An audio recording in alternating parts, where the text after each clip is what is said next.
Hi folks, I'm Alan Watt and this is Cutting Through the Matrix on the 3rd of February 2019.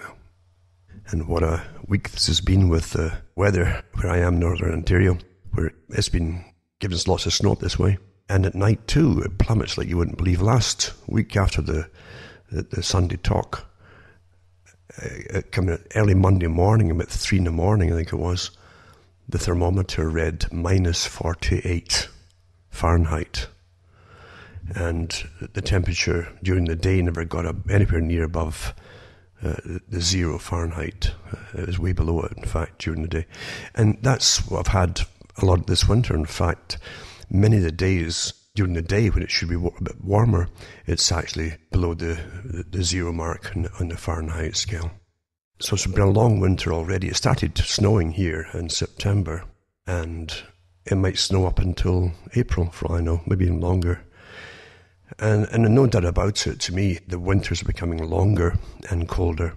I'm sure people are really going bust, trying to pay for heating, etc., or else they're turning their thermostat so far down that they're trying to get by that way, because people generally try not to talk about any kind of hardships they have. It's astonishing, really, isn't it, that people are a bit afraid.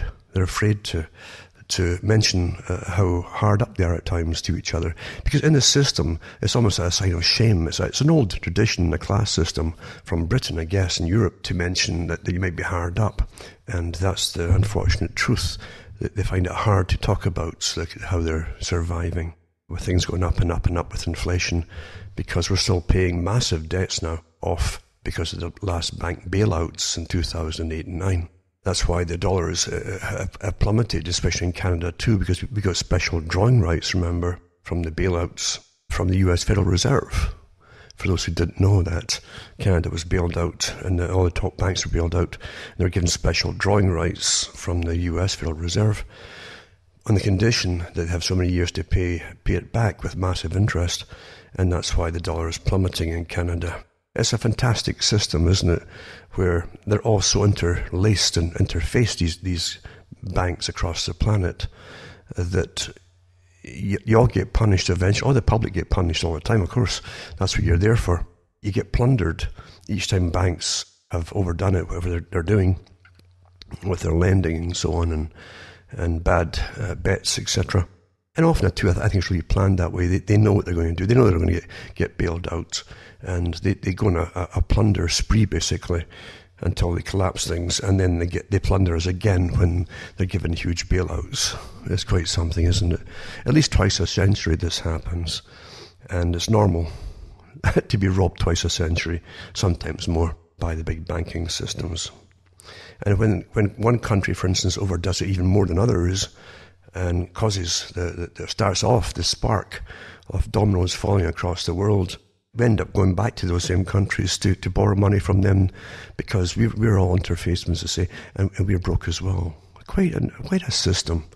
And they send people to university to learn this thing called economics, and that always ties me back to Lord Rothschild, who said in the last century, or actually in the 19th century, he said when he was asked about the system of money and debt, and even the creation of money out of thin air, basically, through accounting methods, etc. He said that it would never change, basically, because, apart from the fact we're given no choice in using it, but he also said that the ones who really understand it are those who take courses to learn what it's about, and because they're going to benefit more than other people, the general public, off of this system which they're working with, they're not likely to disclose it or condemn it. And it's so true, isn't it? It's very, very true. Most folk make money off of other folks' money, as opposed to the ones who actually create the actual tangible goods that are sold, etc. It's the ones who push the pens, as they used to say, and now they just punch in digits in a computer that actually make the money off all the rest. And that's just the way it is, because no one's going to change it. Because when you're conquered, and you are conquered, we keep forgetting that after all the wars that were planned to take place, the Milner Group, Lord Alfred Milner, they planned world wars to bring nations to their knees in order to bring their dream of a world governmental system into being. and to do away with sovereignty. And the only way to do it, they thought, was to get world wars going. H.G. Wells was all for it. He was part of it too. And he wrote about it, and he said that out of the First World War, he said, and it was called the Great War at the time, and it was a war to end all wars. It's like he had a hand in helping create those slogans, in fact. It was a big con game. But the governments threw all they had into these wars, especially World War I think. Incredible casualties that they had. Yes, we can't believe it in this day and age, how countries could throw maybe 30,000 men away per day sometimes, on all sides, doing the same kind of thing, and never stopping their tactics. It boggles the mind. It does. And sure enough, all the countries involved had to borrow money, initially from the US. They kept out of it until the last year, because they had just created, in time for the World War, of course, the Federal Reserve System. It was set up just in the nick of time, and through that monopoly of banks, which is the Federal Reserve and etc., they lent to all the different countries with incredible interest rates, and actually got in the last year because they had to make sure now that they had to get the payments back in order to get paid back. It's quite something, eh? But when you think about World War I, it was meant to end national sovereignty in the hope that people would be disgusted and in shock, which they were, in fact, of the incredible casualties. I don't think anybody in Britain, for instance, didn't have somebody who was killed off in World War I. I really don't think. It'd be the same in France too, I'm sure, and Germany. It was phenomenal. And often whole families were wiped out, in fact, in the men's lineages. So much so that when World War II came along, and H.G. Wells said it too, he says, they haven't given up their sovereignty. He says, we need another world war, he said, to bring them to their knees. Well, because Britain had been in perpetual war through the whole 1800s into the 1900s, and on rationing through the 1900s, and then the Great Depression came along again because of it too, you find that they couldn't even feed themselves for World War II. And when the men were joining up and going off to war and farmers' sons and so on, they had inquiries into the lack of food and what they would do about it, because Britain at that time was importing so much of their food even then, which is not a good idea if you're going to go and have a world war with submarines dirt looking around and so on. But the thing is, they had to get commissions up. The government literally came in and took over farms to make sure in World War II that they could produce in all bits of wasteland, whatever it was, and they would try and get things to grow. But many of the farms had the old man dying off, the old grandpa and so on, who lost his sons in World War I, and he's too old to farm it now. And the government literally seized their farms because no one was able to work them. And the government literally took them over and handed them to the guy in the proper clubs, put it that way, to do the farming, and they kept them after the war. But you have no idea of the mayhem that's caused by these massive wars. And you'll never end up paying off the debt because it's not meant to be paid off. It keeps you in slavery. It's designed that way. The compound interest is meant to keep a clique in charge of every nation. And that is understood. And they realized, and they said it too in their writings, to the top clubs, you might say, that the power of money would do the job that armies at one time did.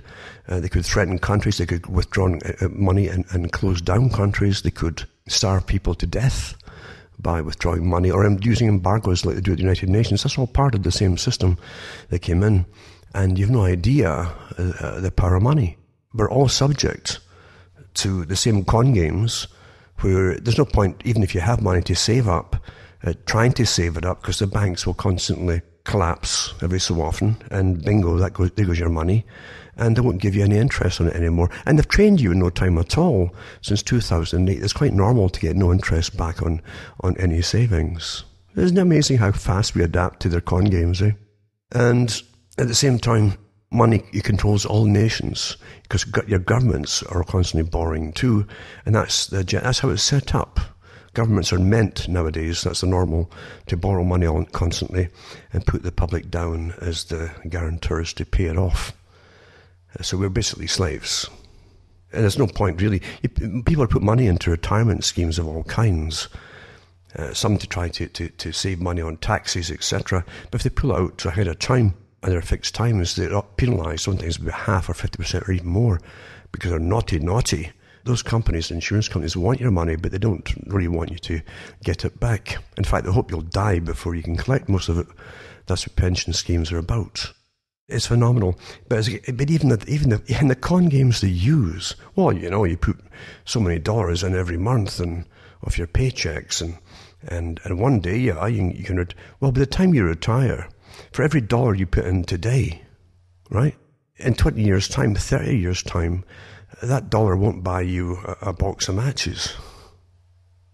It won't. You'll need about $20 in 20 years, 30 years' time, maybe $30 to buy a cup of coffee with inflation. That's how it was designed. That's how folk back in the 1930s were living pretty well on $10 a week. Actually, very well, on $10 a week back then. So it's a racket and a con game, and all those folk in the know at the top who are benefiting off it keep their mouth shut because they are benefiting off it too.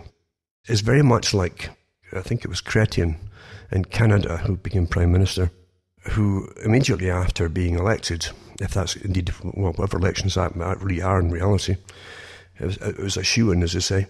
He had to go and see the head of the Bank of Canada, the governor of the Bank of Canada. The Bank of Canada is not really a bank anymore. It's a negotiating place where a representative negotiates loans for the government from the lenders. And Chrétien came out after an election from meeting with them. It's a ritual. You go to meet them to meet your new master, and the Prime Minister must go and meet his master. He was asked, so now you know all about economics and how the Bank of Canada works. He says, I did not understand a thing. He says, the joke with Chrétien is that he couldn't speak either French or English because he put it on. It was part of his act too. He says, I didn't understand a thing, a big smile on his face. And of course, the joke was that's why they picked him. But he knew perfectly well what was going on. And that awfully good documentary was done some years ago called Oh Canada, where the young fella goes out and talks to ex-prime ministers and politicians, trying to get straight answers from them on money and what it was, and never mind the confusion in most of their faces. It just shows you the racket. And it's meant to be a racket because money is the ultimate form of control in our world. That's really what it is, utter control. You can buy anybody off with it.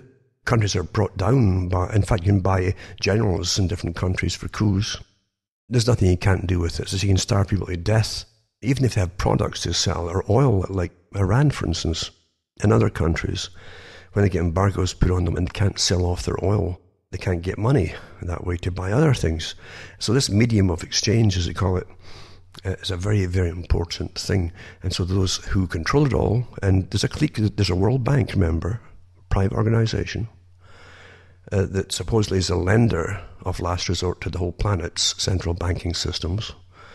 And they're all connected. It's one club with the IMF, that they're the debt collectors in a sense. They come in and they'll manage your economy and your government until they claim the latest interest rate payments are paid back, not necessarily the debt itself.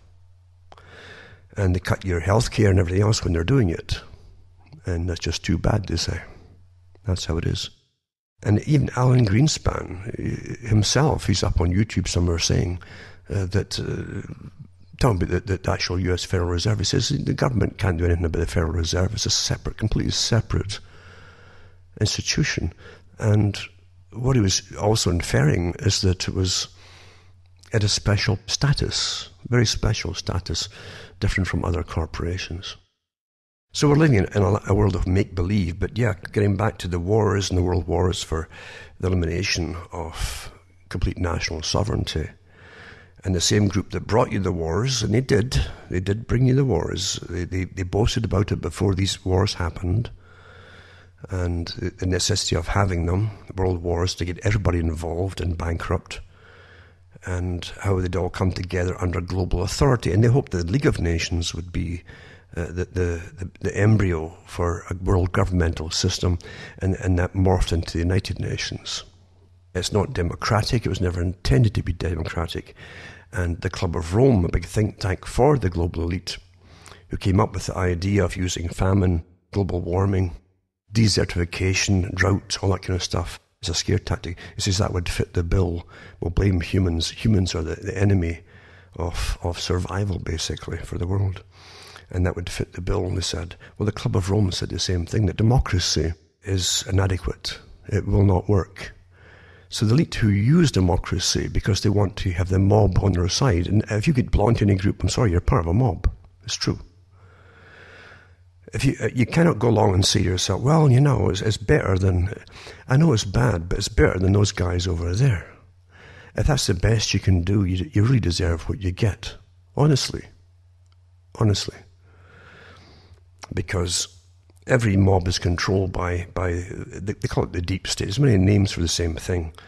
And if you get any members, and I've mentioned it before, how you can elect anybody in any country who belongs to a society, a secretive society, number one, and who belongs to, don't forget too, that the Rhodes Foundation, and also which is part of the Round Table Society, and they're all part of the Royal Institute for International Affairs - Council on Foreign Relations.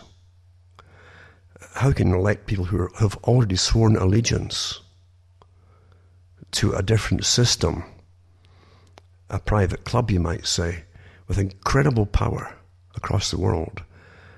Why would you elect any of their members in to represent you? Why would you do that?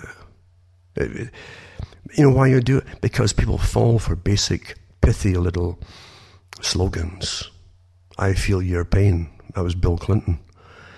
And other ones just declare they're going to give you pain, and they certainly do.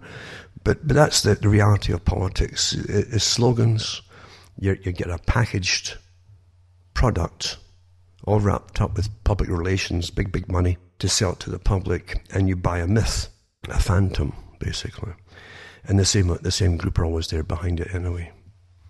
So let's go back to World War I and read about Winston Churchill, who was Lord of the Admiralty at one time.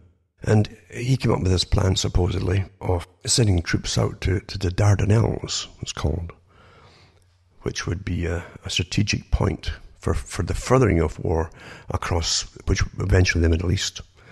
But it would split Turkey, he thought, and a few other countries as well. Well, Britain took it over. That was the idea. And they pulled men from all over the battlefields of France and Belgium to do this. It's never been explained to the public. It never will be, because there's other reasons behind it, obviously. They were looking towards the future for other reasons, and people wouldn't be happy if they knew the reasons. But nobody should have been fighting in the First World War to begin with. It was a ridiculous affair. Absolutely ridiculous. And they were using methods used maybe in the 1700s, standing upright and marching into a battle would have been fine before heavy-duty machine guns were invented. But they were invented for World War I. It literally took them many, many years to allow the troops to get down their bellies and at least crawl towards their targets, but give them a better chance of survival. But you look at the Dardanelles project by Churchill. This is his baby, supposedly. And he wanted to be really even more famous, go down the history books. That was always with him. It was an absolute disaster. Absolute incredible disaster. They used British troops and they used Australian and New Zealand troops. And the first day of the landing in the Dardanelles, it says that they lost 60,000 troops. I think 19.5, almost 20,000 were killed, and the rest were wounded in all kinds of wounds and amputations and goodness knows what. That was normal. And that slaughter went on for weeks and weeks and weeks until they eventually had to abandon the idea and pull out. Who was the guys who were left at us. It's weird. I mean, you get a feeling of who's who when it comes to people who want to go down in history books, like Wellington and things like that, because they have a rather callous, psychopathic disregard for human life. The whole point is to win. That's it. And they'll survive, because generally the ones who are generals, etc., stand on the hilltops in old days and watch it from way down below the battles going on. The same throughout the Napoleonic Wars too. So they survive and they hope to get into the history books, but the little peons down below are slaughtering each other. It was really war by numbers. How many of you got left? And if you had more than the enemy, then you'd won at the end of the day. That was the whole idea behind World War I across Europe as well. And that was accepted policy. Numbers they didn't care. Because the class system was so incredibly all-pervasive all through their societies.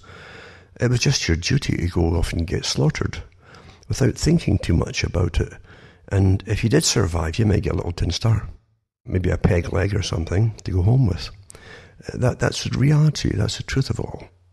And today we're shocked by the numbers throughout the whole World War I campaign. You just can't picture it.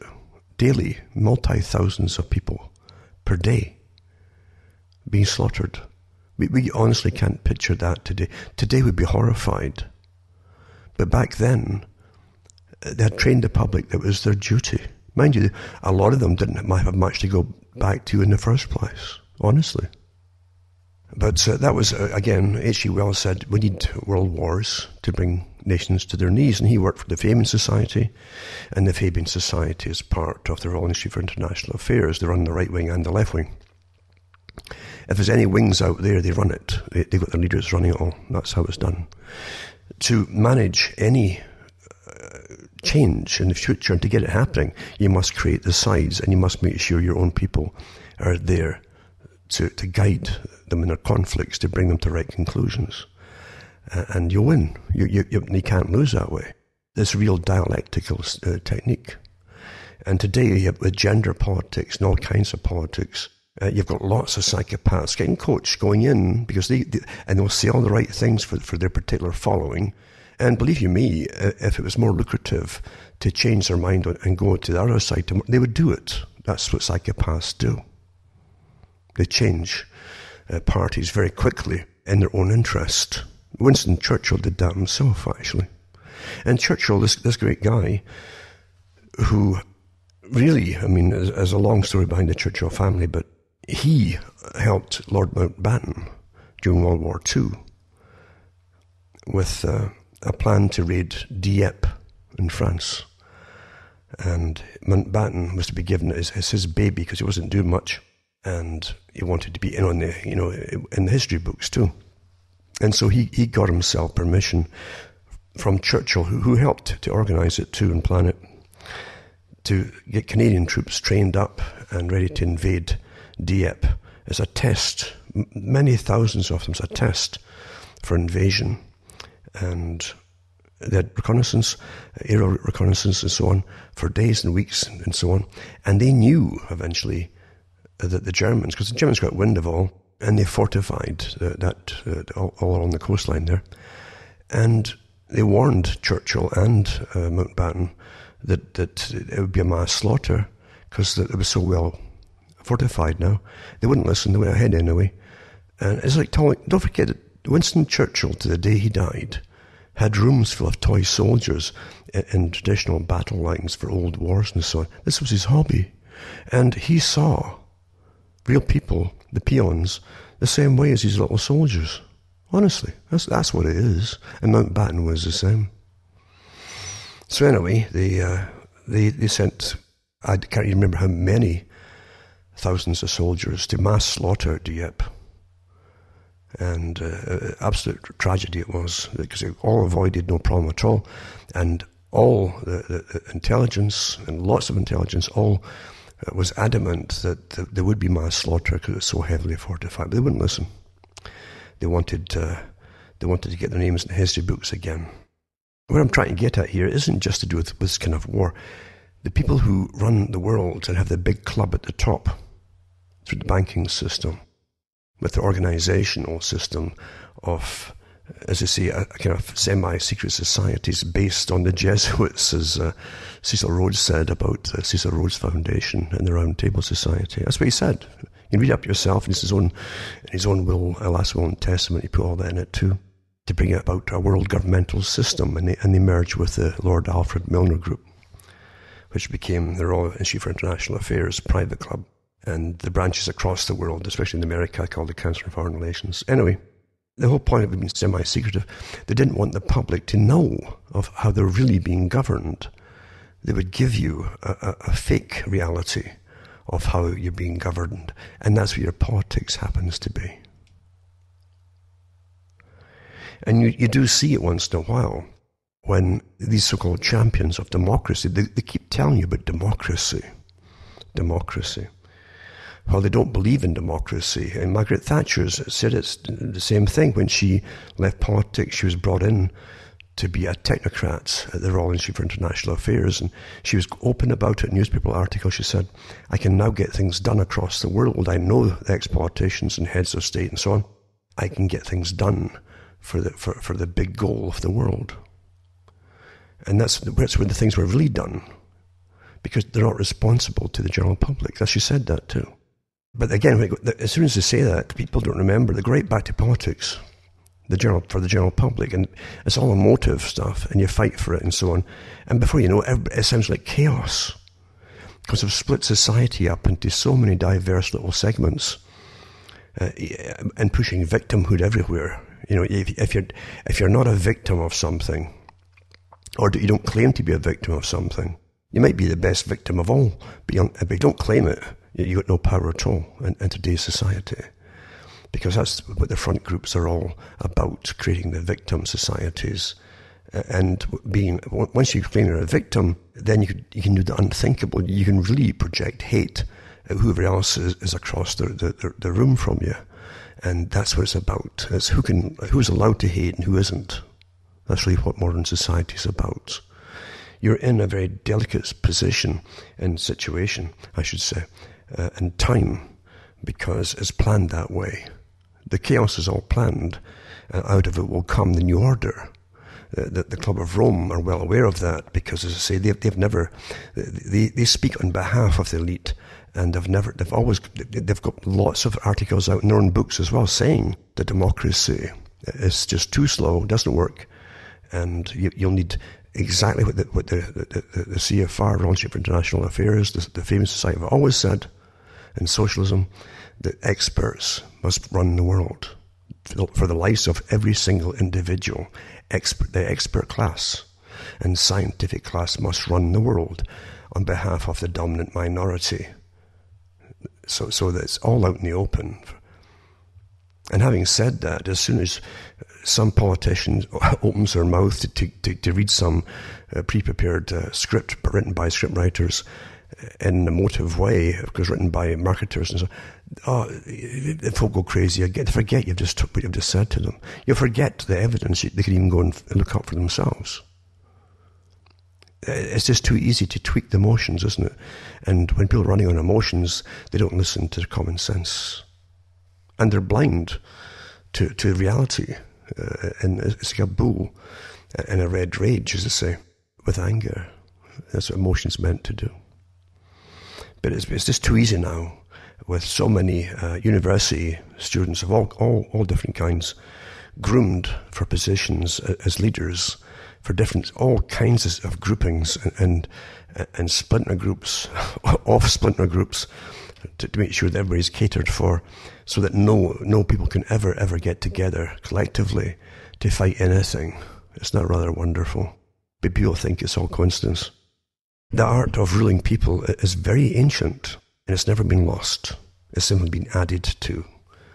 The knowledge and the techniques, etc., have been added to. Machiavelli was awfully good in his day, but Machiavelli literally is a Boy Scout compared to these days and times we live in. Everyone is monitored to the nth degree, and the goal has always been lifelong monitoring from birth to death. Not just monitoring, but managing from birth to death. We forget that, don't we? is we play ourselves. We'll go and play on the internet, and people do. And they give all their data out, and as soon as their friends get back to them or whatever it is, they've forgotten all the warnings or the caution, and they'll click anything, permission for this, permission for that, click, click, click, click, click. And they've clicked their lives away and their future away. They don't even know it. Privacy was fought for by revolutions in the past, by the people, by the peasants in different countries. Because not so long ago, the peasants had no rights at all. Forget all the dramas and the fiction you've read or seen in plays about the 1800s. For most folk, it was a horror show in the 1800s in Europe and Britain especially. It was called the poor man of Europe, because of the way it treated its people. The class system was so embedded, there was no help for anybody. In fact, the only help that people would get occasionally, if they were starving, was from the churches. And that's a dirty word today, isn't it? You've been taught to hate them. You find that the class system showed you what the elite are like. And they're still the same today. They're better, they're prepared, they have lessons to prepare them on how to present themselves to appear in public. But same people, with the same views and opinions, because their reality has never altered. They've just made sure the experts trained your reality to perceive everything differently, to believe in democracy and to believe you're living in a fair society. But at the top, they never ever have thought that way at all. We adapt so quickly to everything. We adapt to the fact that everyone is getting cancers, as it was a normal thing. We adapt to the fact that food is produced by 5 main big agribusinesses, a monopoly, a cartel, with the chemical industry completely involved with them. And it's the same chemical industry that is part of the military-industrial complex, remember. That gives all the different weed killers and pesticides for the genetically modified crops that are all patented. When the food is patented, do you understand the power that these companies have over the planet? It's bad enough when you're all dependent on this strange authorized banking system that tolerates no other banks before it, you might say, because it's their system, and to be part of their system, you have to be selected and thoroughly vetted, etc., to worship them and never break ranks with them. It's the same with the food industry and everything else today. So they feed you all this stuff. They train you that everything's normal. And we do adapt. As I say, look how quickly folk think it's normal that you put money in the bank and you won't get a penny back if you're lucky. You might break even, but at the moment you're not getting taxed extra. But if you have anything in the bank at all, they get nothing back. Now the money you've had in the bank, you think of millions and millions of people with deposits in the bank. That's being lent out daily by the banks. They don't just sit there. They're making incredible interest off it, and they're also sending it across the planet for loans with very high interest rates, especially to very dodgy customers and so on. People that they're using the money from, they get nothing back at all. And we're taught now, since 2008, that last bank crash is normal. That's quite normal, that. So we adapt quickly, don't we? But we adapt very quickly too, to, as I say to you, the food. The same thing. So you have a monopoly of money power across the planet that can crash nations if they want to. And you've got the food industry run by a cartel. And don't forget that one company, but if you go into a grocery store and you see all the different brands of tin, whatever, one company might own all of those brands. Dozens and dozens of them. That's quite legitimate. And that's often what you're actually seeing. And when you look at what's in it, it's this heavy pesticide-ridden stuff, laden stuff. And you're eating it, and you wonder why your cells start to change.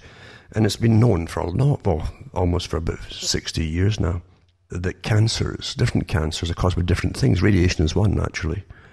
But chemical changes can make it happen too. And when you have persistent chemicals coming into your body that shouldn't be there, then that can certainly cause cellular changes. Viruses can cause them too. We know that too. In fact, the war industry created a lot of stuff from viruses to do with if they ever had long-term wars, it would take generations. They've got all kinds of weapons, and including viruses, that they could work down generations and kill and sterilize the coming generations of a potential enemy. You have no idea what goes on, but we're fed this stuff. Now remember that the big boys, through many front people, whom they made famous naturally, and some who were already famous because some of them literally belong in this managed system, like the Huxleys, Thomas Huxley and the offspring. They actually proclaim that they are part of the scientific management elite. And I think it was Julian Huxley mentioned that. So they're already sort of intergenerational managers, basically, and that was their job as certain branches of science, including social sciences. And they all talked about the big problem of overpopulation. Now, the countries that they were talking about at that time were presumed to be so-called third world countries. Oh, there's too many of them. Look at them. Oh, my goodness, there's too many. But in actual fact, they were talking about a world society. That's why they really started their depopulation in their home countries. Because they're just as terrified of the peasants in Britain if they weren't mowed down by machine gun fire every few years, rising up and overthrowing them. That's what that frightened them. And when communism got on the go, that frightened them all the more, the prospect of that too. So they were rather blatant. As I say, their whole goal was always a world governmental system to be dominated. There's no point just going after a country here or there. Get them all involved. And then you get your world governmental system with your world manager system and class and scientific class and academic class running the show. And social work departments, etc., etc. Then you would train people from birth to be good citizens, which means obedient, do what you're told, and don't ask questions, and so on. But they also wanted sterilization for a lot. Don't forget, it's the same guys who brought you eugenics. They'd always believed in eugenics. And there's way too much to go into, but the fact is, they got their World War I, they got their World War II, and they kept saying, see, we told you so, you can't go on like this. They helped bring it about, but we told you so. Are you ready to give up your sovereignty? H.G. Wells even said after the second one, he actually made statements to the press, we need another war. They still haven't given up their sovereignty. So he said that after World War I, and he said the same thing after World War II.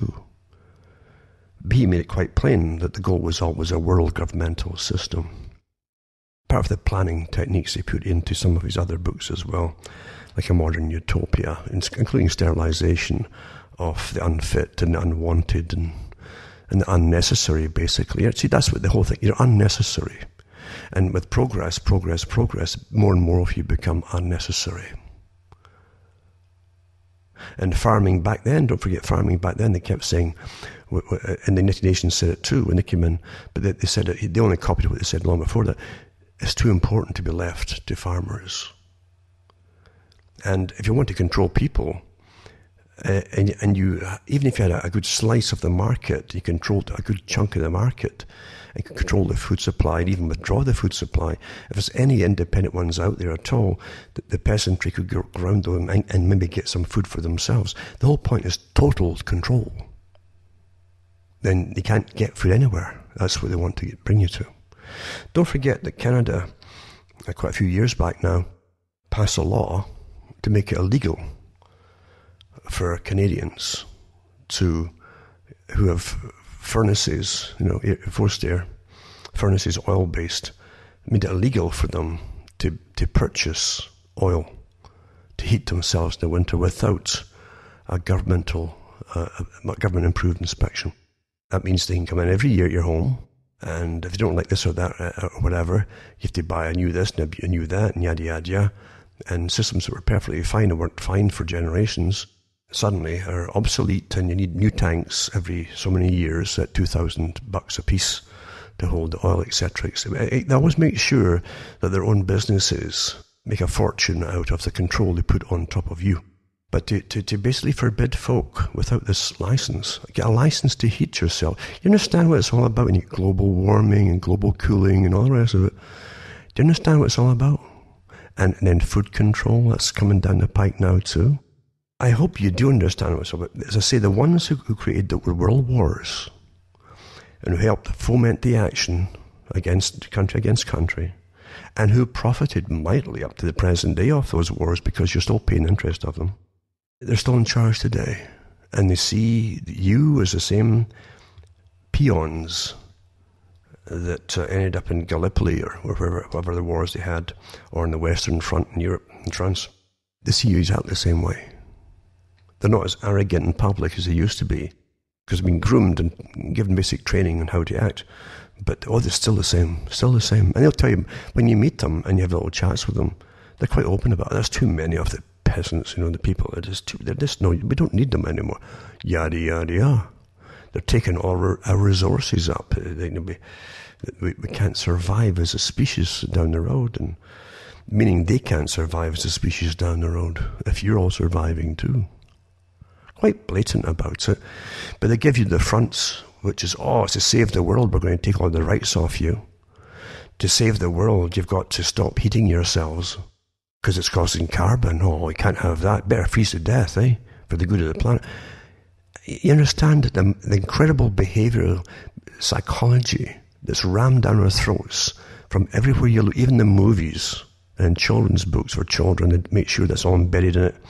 And the teachers are getting paid big money to be change agents, to indoctrinate the children into these kind of citizens. This is a war technique. In a war, everything's flat out and no expenses spared because they're borrowing money like crazy and you're only pay it back anyway. It's the same thing but with this big agenda. It's a war agenda. Global warming is the thing they settled on. And even though we're freezing to death in the winter, they won't change their tactics. There's too many of you breathing, too many of them. If half of you would just die tomorrow, we might get down by 2% or whatever. Yada, yada, yada. It's all to do with taking over control and having you acquiesce to give control for your very existence to these characters who are just about total socialistic control of your lives.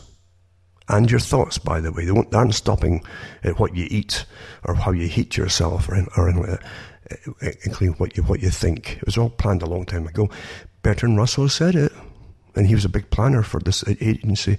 In fact, he helped design, as I said before, a lot of the culture that has changed since 1940s to the present, and still some of it to come. He helped design it with the Macy Group.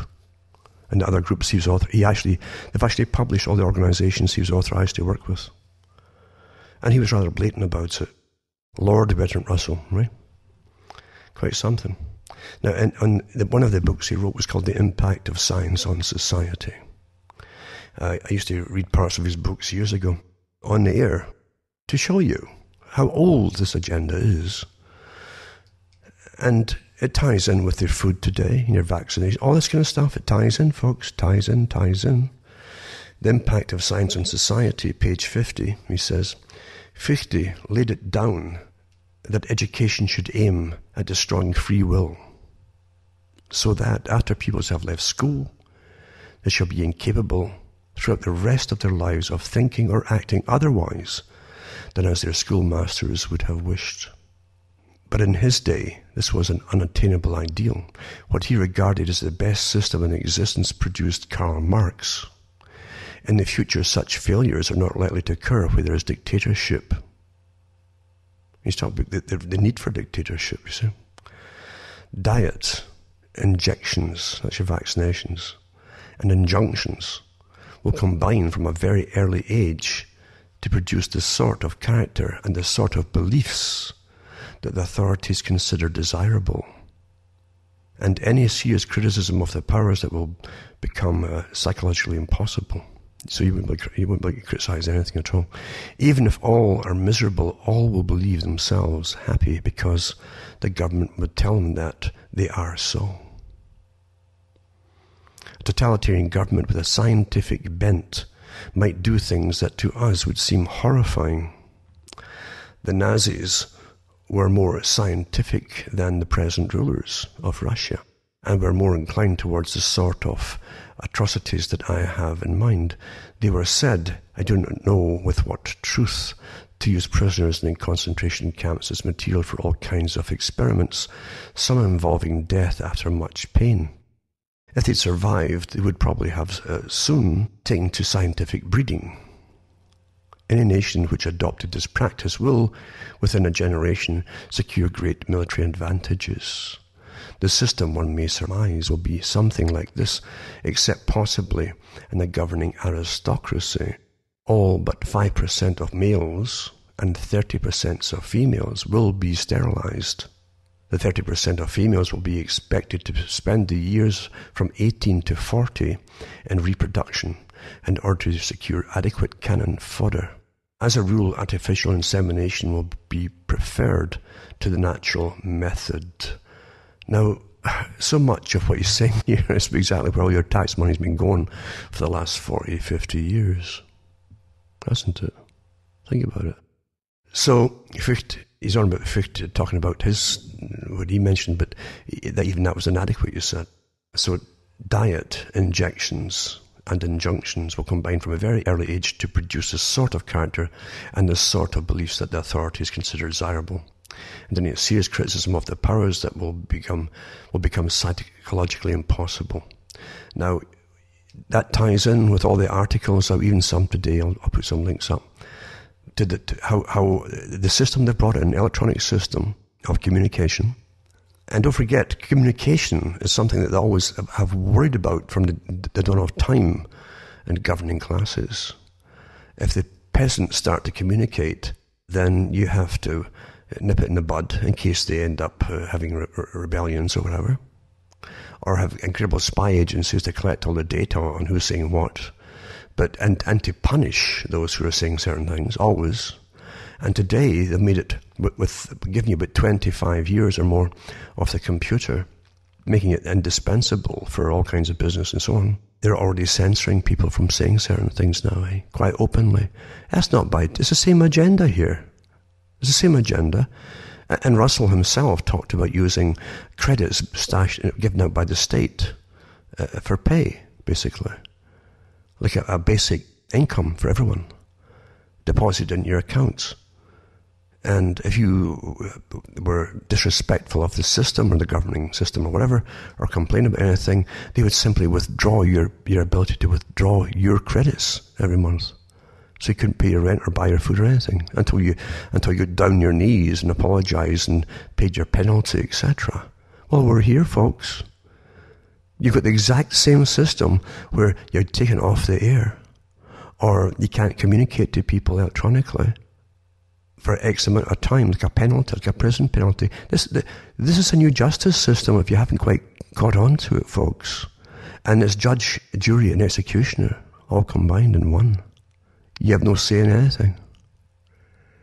It reminds me so much of what's often laughed at, because you go into the old religious discourses they had about what would even Revelation be all about and so on. And it's a fascinating topic because it has such great imagery. And of course the old languages, the old stories were fantastic for imagery and mental imagery. But you also find that the statements like in the Bible, for instance, that out of your own mouths are you condemned.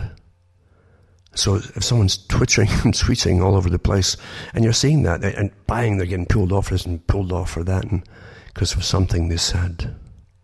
Judge, jury, executioner. So all this stuff I'm talking about was planned long before I was born, and before most of you were born too, I'm sure. So yeah, he tells you what they would do. He's not fantasizing here. He's saying his version of it, and many of his compatriots were giving the same versions of it, and the same big think tanks, etc. of the day belonged to the same organizations. Don't forget that Russell himself belonged to MI5 during World War II, and he and George Orwell, in fact, Blair, worked together sometimes even at the BBC and outside the BBC in different think tanks as well. And they also worked with Kessler that came out with Darkness at Noon, and Far Left, almost communistic, I suppose, and a few other books as well, well known for it. So they all worked together, and they used a lot of communists, by the way, for MI5 during the war for propaganda purposes. And Russell, from insiders who wrote about their experiences there, they actually mention that Russell was your typical psychopath too, very arrogant and completely self-confident about himself, And because he was very pushy and arrogant and strong to women's eyes, he would have affairs. He'd always go after the women and try to seduce them, simply to peeve off their husbands, to prove he was stronger. And he did it with Arthur Kessler. He kept hitting on Kessler's wife at these meetings. But that's the kind of character he was. He was an arrogant psychopath employed by the powers that be, and part of the powers that be, to plan the future. And we're living through a lot of it today, and it's coming out exactly as he forecasted. He wasn't looking at a crystal ball. He knew it was going to happen because they had planned it all. They'd planned it. H.G. Wells talked about the world brain, instant communication of all data across the planet. But it doesn't matter. People will forget this. As soon as you get the next quote from some politicians, folk will forget all about it, I'm not kidding you. They go, oh, did you hear what so-and-so said? Well, and they're ready to kill each other again. And all the real stuff is just ignored. So if you wonder what all the big push now for trying to get all genders to produce babies, I remember one in Australia, they tried it with a guy to create an artificial womb years ago. And I kept saying, well, what on earth are they trying this for? Well, they're trying to create ways of creating artificial wombs, just like Brave New World. Where do you think all that came from? From the 1930s, for goodness sake. And you get all the articles today with the same things going on, of this incredible rush to produce children outside of the female womb. And that's where Russell ended that little bit there, was insemination, artificial insemination, will be preferred to the natural method. We're simply living through a big agenda, an old agenda, and reality is far different than the one that they've indoctrinated into us through school and through what you're given as documentaries and so on about reality and the cutting edge, etc. They're way, way ahead of it always. And you're given a completely different version. That's why folk across Europe are wondering, they can't figure out why their countries are sinking, and the politicians bring more and more people in and you got to support them all, and you're not making anything anymore. Do you really think they're this stupid? Do you really think that? Do you? Your nations are not what you think they are, and the politicians and your governments are not what they think they are either. Now, I have to rush, I guess. I always prattle off before I even read the articles. I don't really like even reading articles, except occasionally to tie them in with what I'm prattling on about. And I don't plan these things. I've been busy all week shoveling snow most of the week and trying to stop the roof from falling in, because the weight was incredible of snow. It kept building up about a foot every other day on top of the previous snow. And then if you get ice settling in there, it's going to be awfully heavy, then snow again. And it's pretty nasty. Plus, I've got over 100 foot of driveway to shovel to. Anyway, that's what I've been doing all week. And I had no idea what I'd talk about tonight. So anyway, I'm going to put up a few links regardless. They might tie in with what I've been talking about. Polar vortex, again, too, it's such a joke. I'm telling you, when this winter is over, it'll be one of the longest winters, I'm sure, in my history, by the time it's finished, and the coldest. They'll tell us in April or May or even June, they'll tell us, the experts will tell us, right? It was the warmest winter in history. We wait and see. Because it's an agenda, it's not to do with reality. One of the coldest spells in history wreaks havoc across the Midwest where rail tracks were set alight. That was probably on people's television. I didn't see it because I don't have television, but they actually heat the tracks up to try to get the ice off them. And then you have MIT climate scientist Dr. Richard Lindzen. Global warming consensus was determined before the research even begun. That's old stuff too to me, because the Club of Rome came out with it and says they were given the agenda to get an agenda for reasons to take over control of the planet and resources and everything else. And they said they hit upon the idea of global warming, famine, drought and the like. That would fit the bill, and a man therefore would be the enemy of sustainability. And then another one too, the Club of Rome, the ones who came up with that idea, because they were given you had to find some with even considered UFOs at one point, anything at all to bring the world together. A very old idea.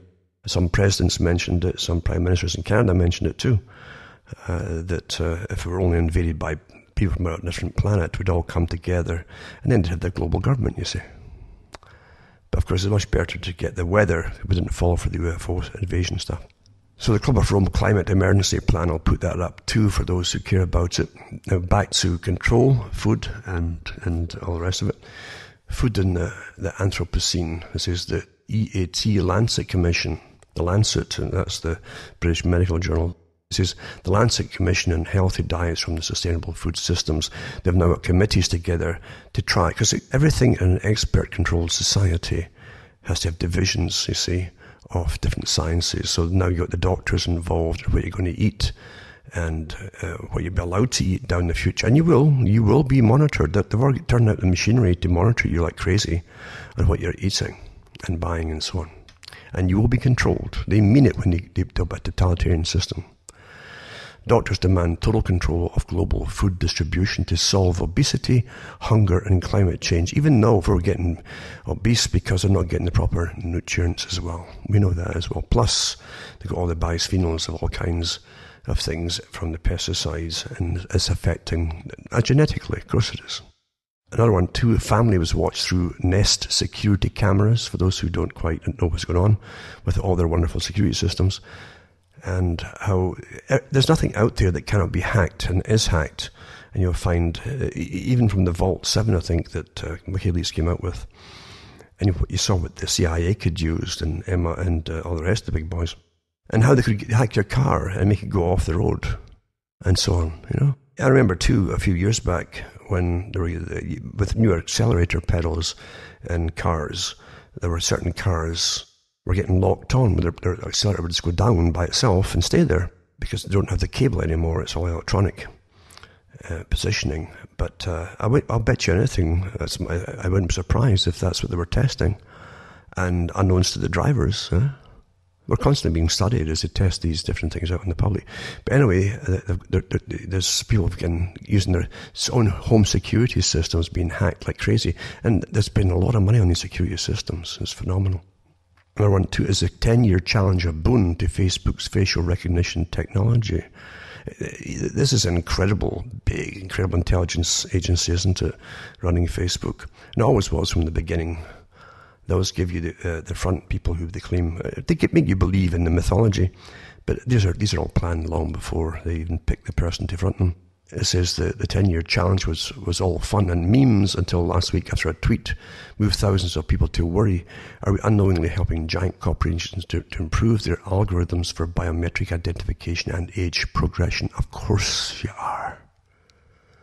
And they mentioned in it too, again, Facebook was part of it, find your family history, get your DNA tested, and all these. And the idiots send it all off, you know. I mean, you can't help most folk, you know. It's true. You really can't. You can't. And I'll put these links up. And then Toyota to introduce Amazon Alexa in its vehicles. And then Toyota to give Guardian safety, I guess what they call it, Guardian safety to help humans. To help humans, you see. It's all to help. Everything's to do is to help you. Hope you understand. Monitoring you too is to help you. Again, getting back to what Russell was saying, all these things fall right into what Russell was saying, food and so on, and then into YouTube making changes to its recommendations algorithm, which serves up new videos to users to watch in an effort to crack down on the spread of conspiracy theories on its platform. So there you go. There's another article too. Some guy made some kind of like or dislike comment, I think it was, on a joke he'd seen, and he ticked it off, I guess liked it, and he got a visit from the police who said he better be careful about what he's saying or thinking. Thought police, eh? It's all here for.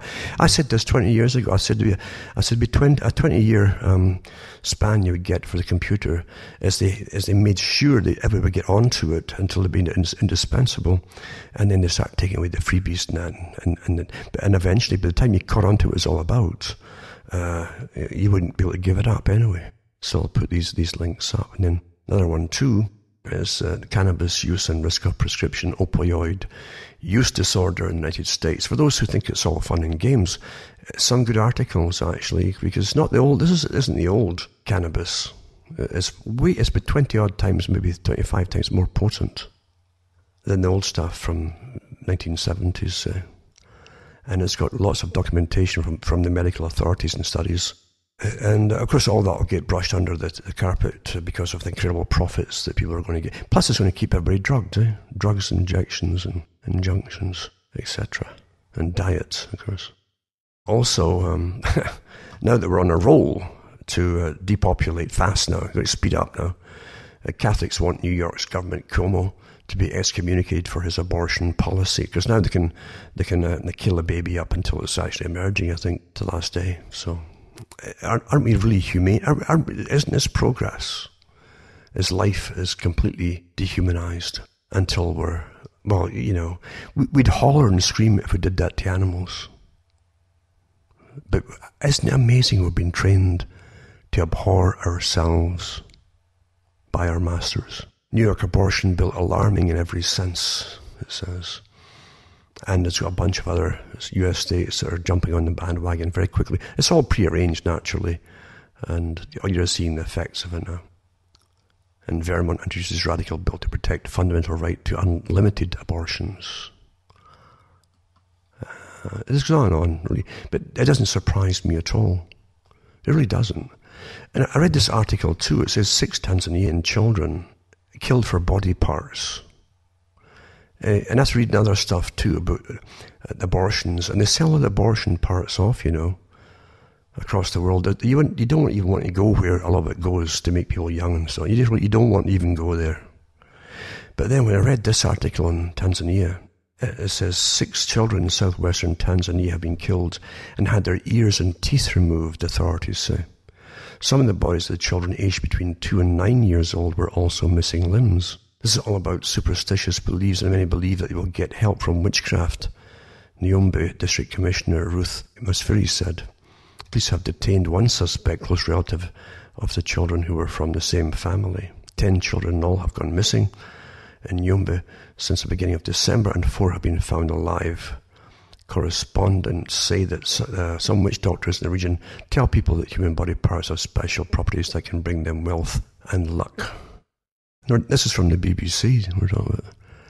Reported this. Now, I was reading the other stuff too, and I thought about the abortion parts and the money that the surgeons are making off this and abortionists and so on, and selling these parts across the world for all kinds of, we call it Western witchcraft, which is longevity products, etc. What on earth is the difference, folks? Really? Really, really, really. So, due for more bad weather this weekend too, so I'll get on with it and get out there and start shoveling again.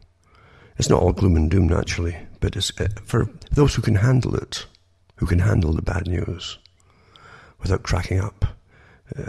I think, I know from the folk who get in touch with me, it has a good effect across the planet on lots of people. And at least a lot of folk understand the system much, much clearly and better, and don't fall into the traps that's laid out for them. And you wouldn't believe the massive bureaucracy and the sciences involved in conditioning us all to be dumb, stupid, immature for our entire lives, and to believe everything that we're told from government departments. It's incredible.